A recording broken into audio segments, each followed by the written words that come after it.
Christ is risen. Christos anesti. Christos voskreσε. El Msichkom. Ha Mashiachkom. Christus resurrexit. Christo ha resucitado. Christos anviat. Christi unial. Arisutosu fukatsu. Hidu fuhola. Christo boahashane. 1 Kings chapter 22. And they continued 3 years without war between Syria and Israel. And it came to pass in the third year that Jehoshaphat, the king of Judah, came down to the king of Israel. And the king of Israel said unto his servants, Know ye that Ramoth in Gilead is ours? And we be still, and take it not out of the hand of the kings of Syria? And he said unto Jehoshaphat, Wilt thou go with me to battle to Ramoth Gilead? And Jehoshaphat said to the king of Israel, I am as thou art, my people as thy people, my horses as thy horses. And Jehoshaphat said unto the king of Israel, Inquire, I pray thee, at the word of the Lord today.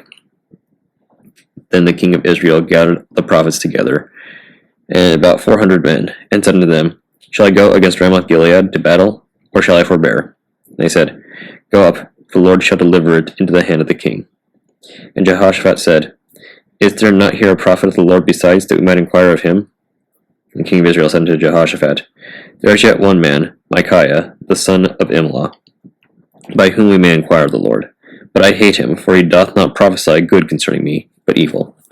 And Jehoshaphat said, Let not the king say so. And the king of Israel called an officer, and said, Hasten hither Micaiah, the son of Imlah. And the king of Israel and Jehoshaphat, the king of Judah, sat each on his throne, having put on their robes, in a void place in the entrance of the gate of Samaria, and all the prophets prophesied before them. And Zedekiah, the son of Chenaanah, made him horns of iron, and he said, Thus saith the Lord, With these shalt thou push the Syrians, until thou have consumed them. And all the prophets prophesied so, saying, Go up to Ramoth Gilead, and prosper, for the Lord shall deliver it into the king's hand.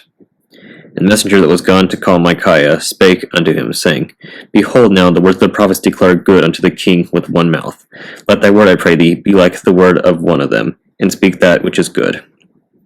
And Micaiah said, As the Lord liveth, what the Lord saith unto me, that will I speak. So he came to the king, and the king said unto him, Micaiah, shall we go against Ramoth Gilead to battle, or shall we forbear? And he answered him, Go and prosper, for the Lord shall deliver it into the hand of the king. And the king said unto him, How many times shall I abjure thee, that thou tell me nothing but that which is true in the name of the Lord? And he said, I saw all Israel scattered upon the hills, as sheep that have not a shepherd. And the Lord said, These have no master. Let them return every man to his house in peace. And the king of Israel said unto Jehoshaphat, Did I not tell thee that he would prophesy no good concerning me, but evil? And he said, Hear thou therefore the word of the Lord. I saw the Lord sitting on his throne, and all the host of heaven standing by him, on his right hand and on his left.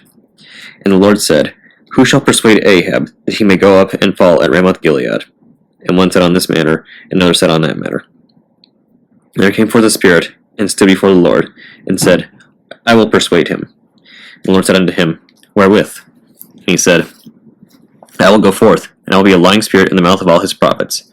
And he said, Thou shalt persuade him, and prevail also. Go forth and do so.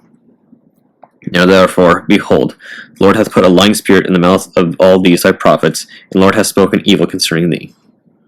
But Zedekiah the son of Chenaanah went near, and smote Micaiah on the cheek, and said, Which way went the Spirit of the Lord from me to speak unto thee? And Micaiah said, Behold, thou shalt see in that day, when thou shalt go into an inner chamber to hide thyself. And the king of Israel said, Take Micaiah, and carry him back unto Ammon the governor of the city, and to Joash the king's son, and say, Thus saith the king, Put this fellow in prison, and feed him with bread of affliction, and with water of affliction, until I come in peace. And Micaiah said, If thou return at all in peace, the Lord hath not spoken by me. And he said, Hearken, O people, every one of you. So the king of Israel and Jehoshaphat the king of Judah went up to Ramoth Gilead. And the king of Israel said unto Jehoshaphat, I will disguise myself and enter into the battle, but put thou on thy robes. And the king of Israel disguised himself, and went into the battle. But the king of Syria commanded his 32 captains that had rule over his chariots, saying, Fight neither with small nor great, save only with the king of Israel. And it came to pass, when the captains of the chariots saw Jehoshaphat, that they said, Surely it is the king of Israel. They turned aside to fight against him, and Jehoshaphat cried out. And it came to pass, when the captains of the chariots perceived that it was not the king of Israel, that they turned back from pursuing him. And a certain man drew a bow at a venture, and smote the king of Israel between the joints and the harness. Wherefore he said unto the driver of his chariot, Turn thine hand, and carry me out of the host, for I am wounded. And the battle increased that day, and the king was stayed up in his chariot against the Syrians, and died at even. And the blood ran out of the wound into the midst of the chariot. And there went a proclamation throughout the host about the going down of the sun, saying, Every man to his city, and every man to his own country. So the king died and was brought to Samaria, and they buried the king in Samaria. And one washed the chariot in the pool of Samaria, and the dogs licked up his blood, and they washed his armor, according to the word of the Lord which he spake. And now the rest of the acts of Ahab, and all that he did, and the ivory house which he made, and all the cities that he built, are they not written in the book of the Chronicles of the kings of Israel? So Ahab slept with his fathers, and Ahaziah his son reigned in his stead. And Jehoshaphat the son of Asa began to reign over Judah in the 4th year of Ahab king of Israel. Jehoshaphat was 35 years old when he began to reign, and he reigned 25 years in Jerusalem. And his mother's name was Azubah, the daughter of Shilhi. And he walked in all the ways of Asa his father. He turned not aside from it, doing that which was right in the eyes of the Lord.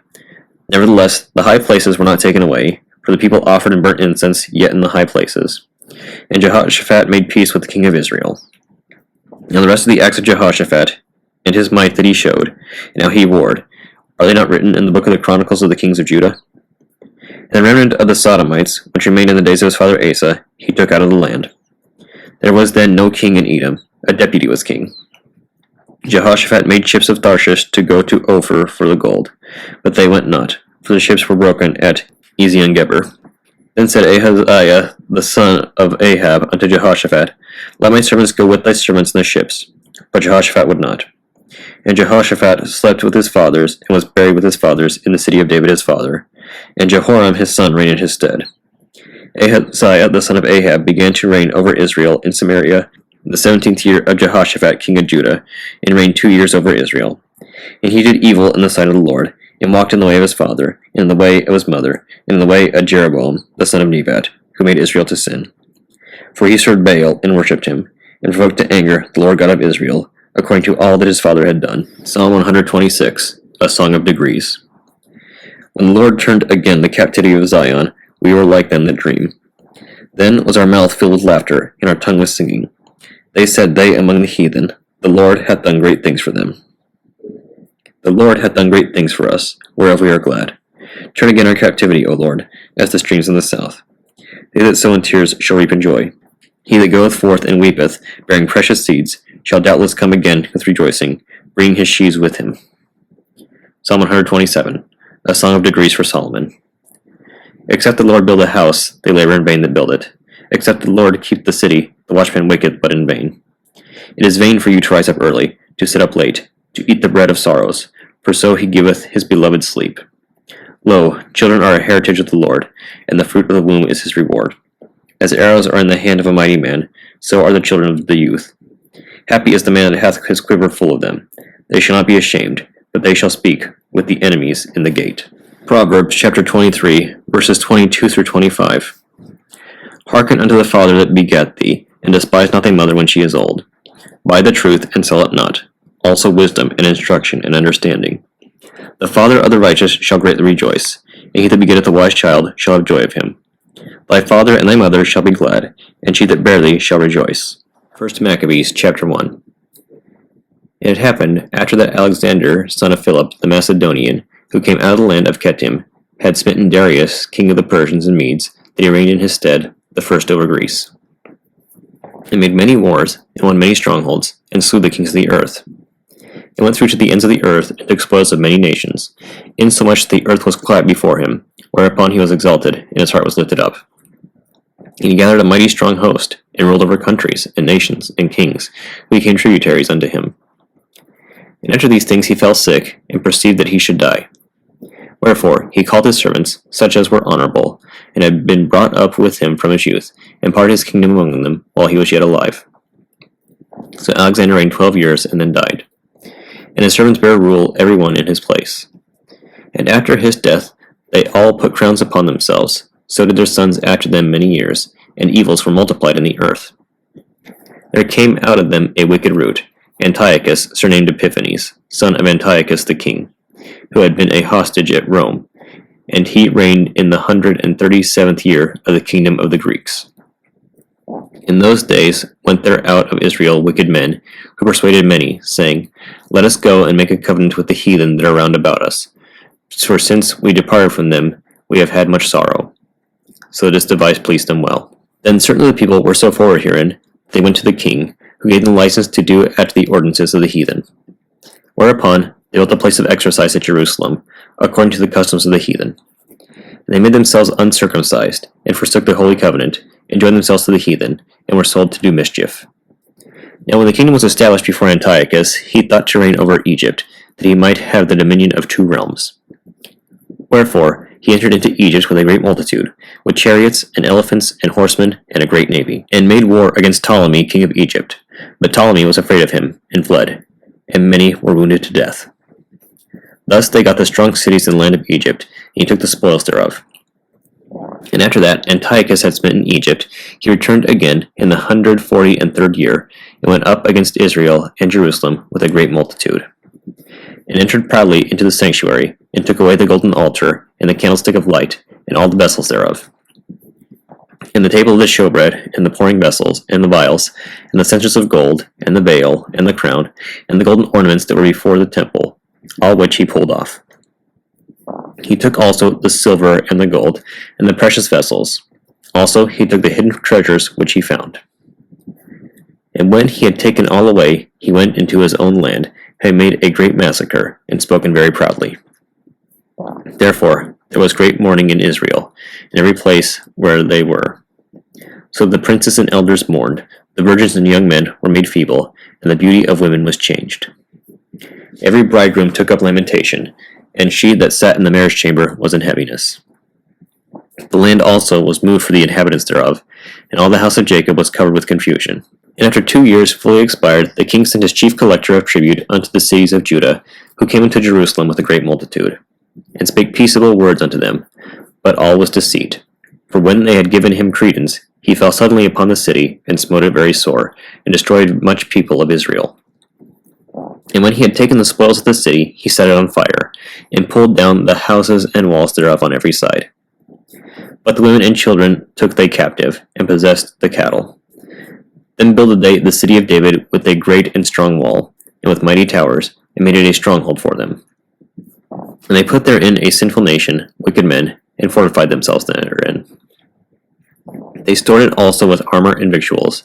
And when they had gathered together the spoils of Jerusalem, they laid them up there, and so they became a sore snare. For it was a place to lie in wait against the sanctuary, and an evil adversary to Israel. Thus they shed innocent blood on every side of the sanctuary, and defiled it, insomuch that the inhabitants of Jerusalem fled because of them. Whereupon the city was made a habitation of strangers, and became strange to those that were born in her, and her children left her. Her sanctuary was laid waste like a wilderness. Her feasts were turned into mourning, her Sabbaths into reproach, her honor into contempt. As had been her glory, so was her dishonor increased, and her excellency was turned into mourning. Moreover, King Antiochus wrote to his whole kingdom that all should be one people, and every one should leave his laws. So all the heathen agreed according to the commandment of the king. Yea, many also of the Israelites consented to his religion, and sacrificed unto idols, and profaned the Sabbath. For the king had sent letters by messengers unto Jerusalem and the cities of Judah, that they should follow the strange laws of the land, and forbid burnt offerings, and sacrifice, and drink offerings in the temple, and that they should profane the Sabbaths and festival days, and pollute the sanctuary and holy people, set up altars and groves and chapels of idols, and sacrifice swine's flesh and unclean beasts, that they should also leave their children uncircumcised, and make their souls abominable with all manner of uncleanness and profanation, to the end they might forget the law, and change all the ordinances. And whosoever would not do according to the command of the king, he said, he should die. In the selfsame manner wrote he to his whole kingdom, and appointed overseers over all the people, commanding the cities of Judah to sacrifice city by city. Then many of the people were gathered unto them, to wit, every one that forsook the law, and so they committed evils in the land, and drove the Israelites into secret places, even wheresoever they could flee for succor. Now the 15th day of the month Casliu, in the 145th year, They set up the abomination of desolation upon the altar, and builded idol altars throughout the cities of Judah on every side, and burnt incense at the doors of their houses and in the streets. And when they had rent in pieces the books of the law which they found, they burnt them with fire. And wheresoever was found with any book of the testament, or if any consented to the law, the king's commandment was that they should put him to death. Thus did they by their authority unto the Israelites every month, to as many as were found in the cities. Now the 25th day of the month did they sacrifice upon the idol altar, which was upon the altar of God. At which time, according to the commandment, they put to death certain women that had caused their children to be circumcised. And they hanged the infants about their necks, and rifled their houses, and slew them that had circumcised them. Howbeit many in Israel were fully resolved and confirmed in themselves not to eat any unclean thing. Wherefore they chose rather to die, that they might not be defiled with meats, that they might not profane the holy covenant. So they died. And there was very great wrath upon Israel.